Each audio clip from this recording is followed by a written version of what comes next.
సాయికృష్ణ మృతదేహం ఇంతవరకు లభించకపోవడం దురదృష్టకరమన్నారు ఎంఆర్పీఎస్ వ్యవస్థాపక అధ్యక్షుడు మాధకృష్ణ మాదిగ.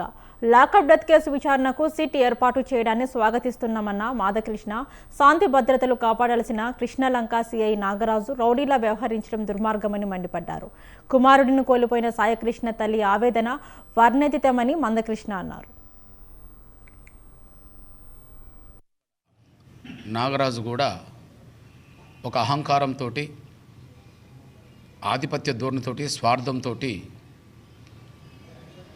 నాగరాజును బలి తీసుకున్నాడు.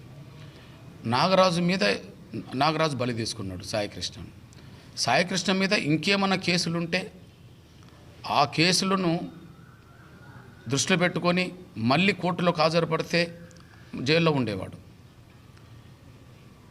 లేదా జైలు నుంచి బయటికి రాకుండా చేసే సెక్షన్లుంటే అన్న పెట్టిన అభ్యంతరం ఉండేది కాదు. కానీ ఆయనను కొట్టి చంపడం, చంపిన డెడ్ బాడీ కూడా లేకుండా చేయడం, కనీసం తల్లి బూడిదనన్న దిమ్మన్న కూడా అందుబాటులో ఇప్పటికీ పెట్టకపోవడం చూస్తే నాగరాజు ఏ స్థాయిలో రౌడీజాన్ని ప్రదర్శించాడో. ఇప్పటి వరకు లాకప్ డెత్తులు చాలా జరిగినాయి,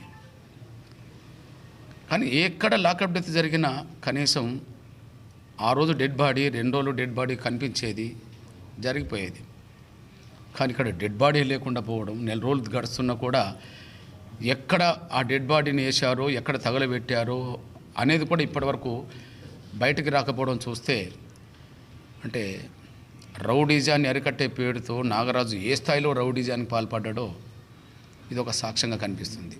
ఇక్కడ నాగరాజు కూడా ఒక అహంకారంతో, ఆధిపత్య ధోరణితో, స్వార్థంతో నాగరాజును బలి తీసుకున్నాడు. నాగరాజు మీద